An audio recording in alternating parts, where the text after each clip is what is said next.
What up, world? This is FGCD, Xbox Live Beg for Mercy, and this is my Xbox One Elite controller unboxing.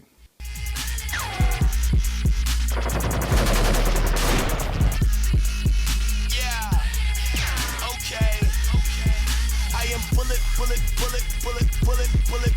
I done already did what they say I could. Alright, let's go. Immediately, when I picked up the controller in its wrapper, you can tell there is an inherent heft to it compared to other Xbox One standard controllers, compared to the official Xbox controllers. I'll be opening the box, doing a couple of comparisons. As you see, I do have other official Xbox One controllers here, so that we can do some comparison and contrast.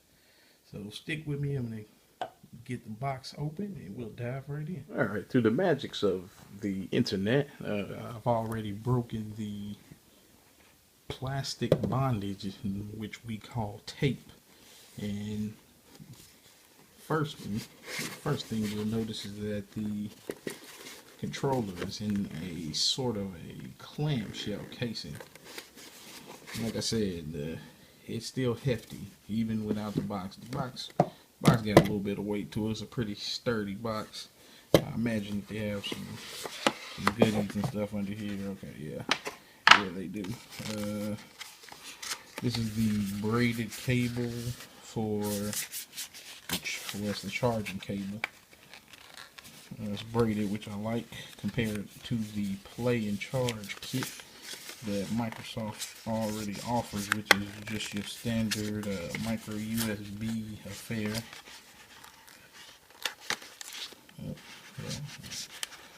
Get a little rough with it. Alright, that's the first thing out of the box. Then the jangle, some AA batteries, which I won't be using because I do care for the environment. I do already have an existing Play and Charge kit, which should work just fine with this. All this ruckus in the background is actually me wrestling with this box. What I thought was some flimsy packaging, it actually has a death grip. There it is. Alright, so here it is, the braided cable, micro USB. This plugs directly into the controller. If you want to have quicker response times compared to using it wirelessly, and it doubles as the charge cable for the Play and Charge kit. Hopefully, let me say that, hopefully. I haven't tested it out yet. Got an instruction book. No one reads instructions anymore. We just do things. So, get this open. Alright, so I switched to a better setting with better lighting. So you open up the clamshell casing, and as you see here, the Elite controller is centered right there. It did have a little foam block that kind of holds it in place for shipping, but I did remove that because it's just kind of in the way. So I can kind of get in there and get it out just for video purposes.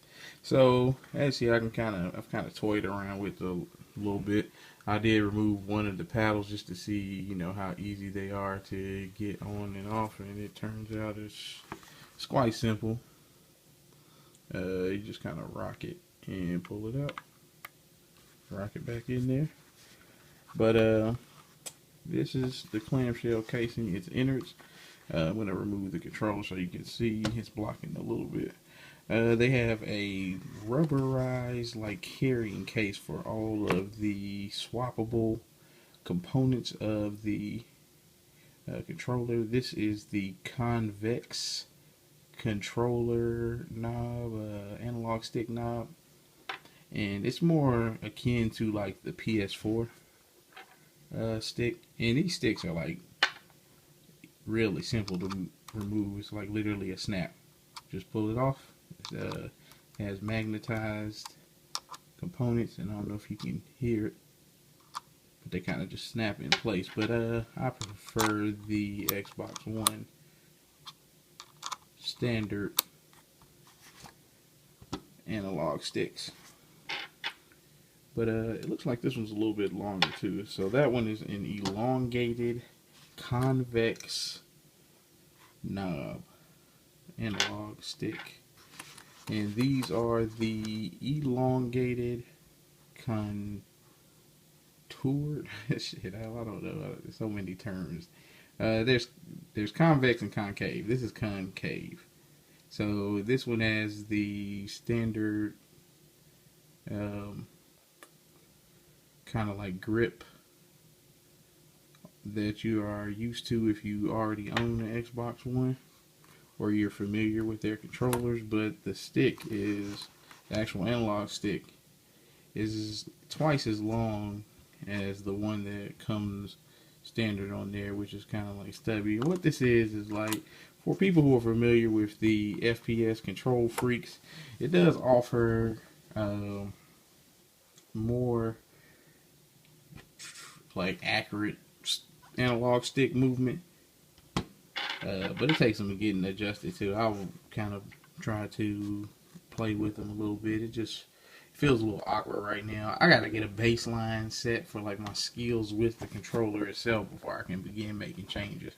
One of the key features and my favorite features are the fact that the buttons they're like matte black as well. Instead of like the Titanfall controller, you have the colorized buttons, or the Special Forces controller, you have the colorized buttons. But this controller, you know, it's like the Elite. It has the kind of plasticized, plasti dip like shell. You can feel it is gripped.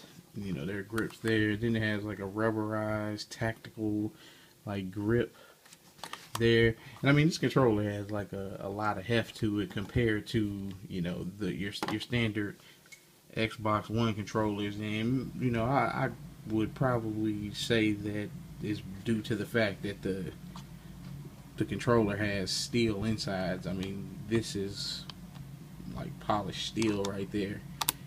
And there's the analog sticks are magnetized, so yeah. I mean, you'll see, just for comparison's sake, right here, that's just black regular plastic, and this is also just regular plastic.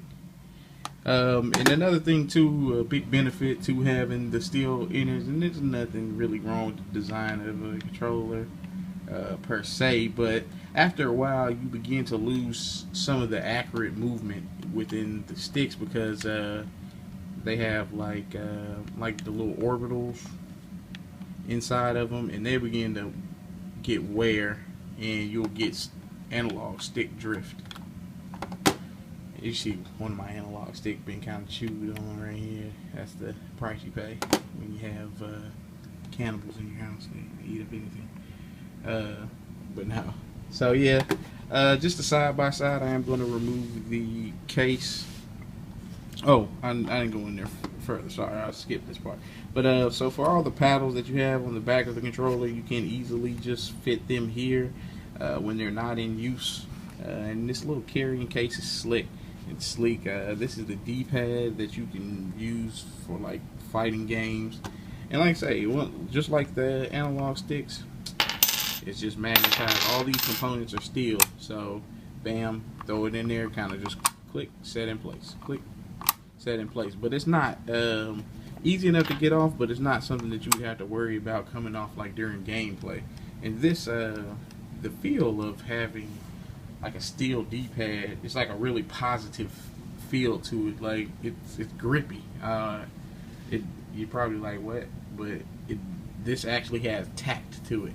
You can feel it, you know, sticking with your thumbs whenever you actuate the different sides and go up, down, left, right, or whatever. But this is what I use because I'm mainly a FPS player. And in the middle here, you have the button so you can switch your control configurations on the fly. So if I'm, you know, on ground pounding on Battlefield, you know, I have a specific control set that I want to play with. Bam, it's to the left. Quick flip. If I hop in the jet, and you know the controller itself has settings within, you know, using the software on the Xbox One to where I can just move everything over on the fly and I don't have to go in the menu or finagle with things. I mean, this controller is made to play, you know, however you want, whatever situation you want. You know, everything is interchangeable. The software is amazing. It has several settings, and I'll be showing you that stuff like in the later review. But this is just a first impression video, so bam, first impressions. And so yeah, so this is it.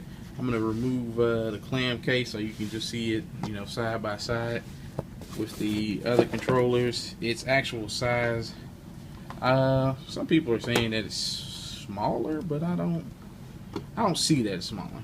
I don't know. I haven't taken the time to actually measure out what the dimensions on the controller are. So this is all three of the controllers side by side: Titanfall, Elite, and the Special Forces that came out last year. And yeah, check them out. So this is my first impression video. Appreciate you watching. This is FGCD, Xbox Live Beg for Mercy signing out. Hit me in the comments, like, share, and follow for more gameplay videos. Peace.